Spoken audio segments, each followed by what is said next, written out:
Welcome to Book Creator. Are you ready to bring more engaging apps into your classroom?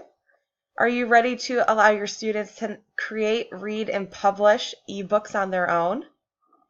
If you are looking for a better way to maybe provide class information, rules, content, or even your syllabus, then Book Creator is great for you. As I already said, it's going to let you create, read, and publish books online, not only yourself, but also your students. It is a digital notebook for the 21st century classroom.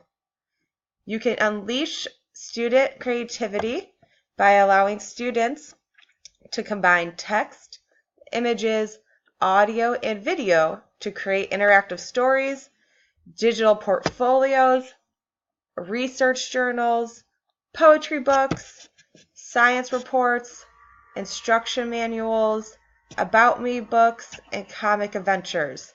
There are even more ways that you can utilize this in the classroom, but these are some of the most popular items. Another wonderful thing about Book Creator is if you have an iPad or if you utilize Google Chrome, you could try it for free. There are different options if you would like to pay more to get more features, but you could also utilize this for free in the classroom.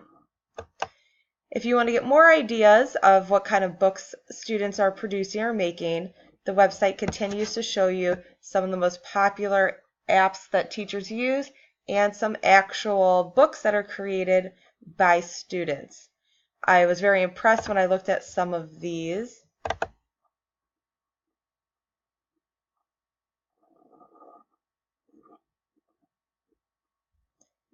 So the good thing about Book Creator is, again, it allows either the teacher or the student full control, full creativity. As you can see, this is a book made for multiple students that tell you about the book. They introduce their characters. So this is something that is awesome for language arts class if you are looking at creating narratives or own stories. Over 1 million books have been made per month with Book Creator, and another great part of this is you can actually publish to an authentic audience. So students not only get to create their books, but then they also have that sense of ownership and pride that they're able to publish it and actually have other people read it or look at it. If you are worried about privacy settings, another excellent feature, you can create your own classroom, so you have your own community and classroom where books can be published just in there. So now that we've gone through the basics, are you ready to start making books? I hope so. It is extremely user-friendly and fun. I really enjoyed looking into this and creating my first book. I cannot wait to utilize this for my own classroom, so I hope you guys will like it as well. So now that we're down here, you can hit Book Creator for Google Chrome, or if you come back up to the top, again, it allows you to click right here, try for free. So that's going to be your first step if you decide to utilize this for one of your artifacts, or if you decide to use it just for your own class. Now this took me to the book that I've already made. So first I'm going to go through the book that I made just to show you guys, give you another example, and then I will come up here to create a new book so you see exactly how easy it is to use. So this book I created is an introduction to my class. I figured this could be more fun for students to look at. It could allow them to maybe get an idea of the class even before the first day of school. I could post this on my Google Classroom. I could send it in an email. And it's just a little bit more fun and colorful than just the basic, here's your syllabus. So this is the example that I made. And for your artifact, I would be asking that you make something similar, that you create an introduction to your course book. So I have my Welcome to U.S. Studies. The first page is introducing what the book is about, that this is your U.S. Studies course. This book provides an overview of the course, what expectations students have, and the fun we will have. I always start off the year by discussing with the students, why do we even study history? That's a major thing that students always ask. Who cares what happened so many years ago? How does this affect me today? Why do I still need to learn this? So then I went through with a few pages of showing why we should study history. So that way, before we even get into the course, the students understand its importance and significance. I then give student expectations of historical thinking, go over topics that were covered this year, talk about the different types of fun activities we will do, what types of assessments, and then I thank them for reading it. Again, it's just a quick way to introduce the course in a more engaging way. So now that you've seen a few examples, let's actually start to create. So on yours, since I already have my account set up, once you log in with Google Chrome, it's not going to show you this page because this is on mine. When you log in, make sure you hit that you're a teacher, and then it'll give you editing rights and allow you to create. So if I go here, new book, this is what's going to allow me to make my book, and this is what you can utilize. You get different options. Would you like your book to be shaped like a portrait, a square, the landscape style? Or you could get those same shapes but down in the comic theme. The book I just showed you was utilized in the comic theme. That's why there were a lot of superpower phrases, superhero phrases, lots of different colors. But it will be your decision whether you want to pick just a regular or the comic. So I'm going to start here, square 1-to-1 with landscape. This is where you have your cover of your book. So if you want to add a background to it, if you want to add any text or media, we're going to come up here to this plus sign, hit the plus sign, and this is going to give you your opportunity to import any pictures in, whether they're saved on Google Drive or saved on your computer. You can actually utilize your camera to take pictures. Pen is a neat option.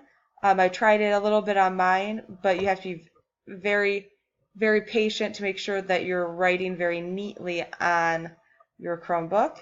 You have text and even the option to record your own voice or audio. Maybe you want to add some shapes in. So again, it gives you different options of shapes that you could add in. If you want to change the background, click on this and it will give you different colors or different options. So this is just an example of a page. So let's just pick a random background. And then I'm going to come back here and I'm going to put in text. Hello, test book.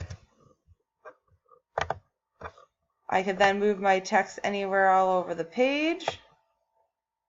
Let's say I wanted to add in, again, a picture.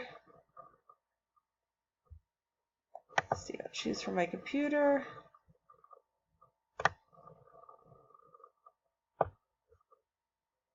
Put some planets in there. And then you could change the size of your picture. You can move it all over. And let's add a shape in there too, just so you could see what the shapes look like.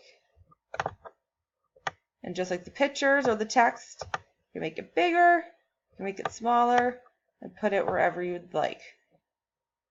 Once you're done with a page, you just hit this arrow, next page, and it allows you to create your next one. Again, let's get a background color here. Let's add in maybe another shape. Again, very easy to use. And let's use the pen option here. Maybe I want to sign my name since I'm the author.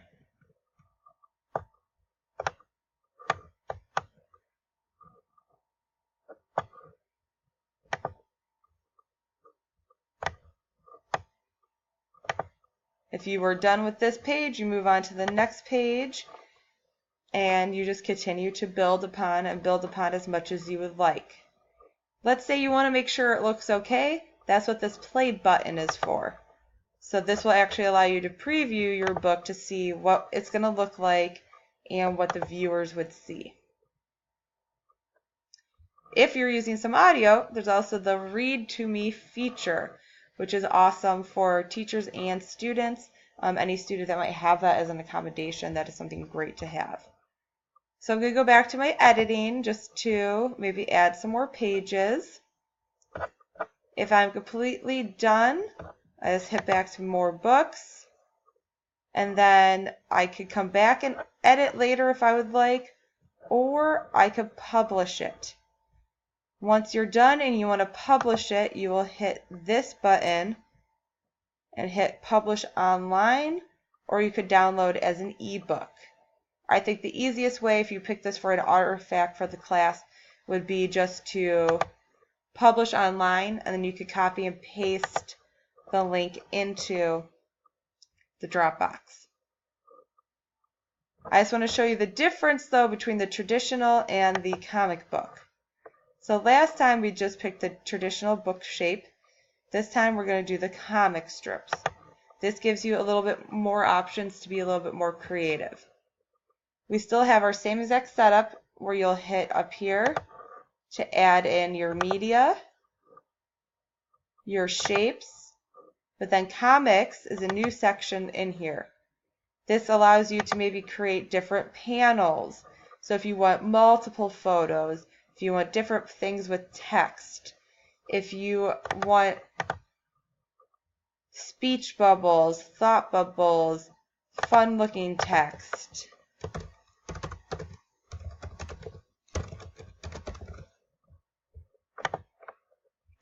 Then it puts it in there.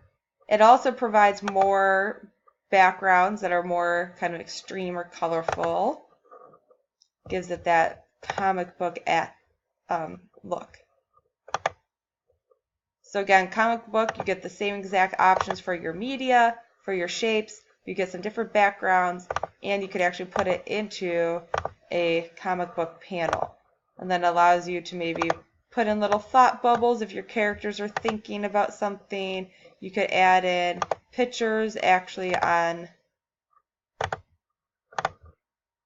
that specific panel. So it gives you more options and more leeway to maybe be a little bit more creative. Again, once you are done with your book, after you look through the entire thing, you play through it one more time, you are ready to go, then you'll come down here and make sure you fully publish it online. Now, Book Creator, I really enjoyed using it. Again, very user-friendly. When you are editing and making your book, I mean, everything is just right up here in that corner. It allows you to undo something. You could add as much to it as you would like. I hope that you enjoy using this program as well. So the artifact directions are also on the website again, but what I would like for your artifact is for you to create an introductory book to whatever class you teach, just like I did. However, since it's just an artifact and you're just playing around, you can make just maybe 4 pages, 5 pages at the most. Mine is 10 pages, but I know you have other artifacts to work with. So I'm going to ask just to provide maybe 4 pages so I can see that you went into the program, you started to use it. If you have any questions, please email me. My email is listed on the website page as well. I hope I walked you through this well. I hope you understand its purpose and it's fun for the class. So I'm looking forward to seeing the artifacts that you send. And I hope that Book Creator will be a great tool for you to use and your students to use in your class.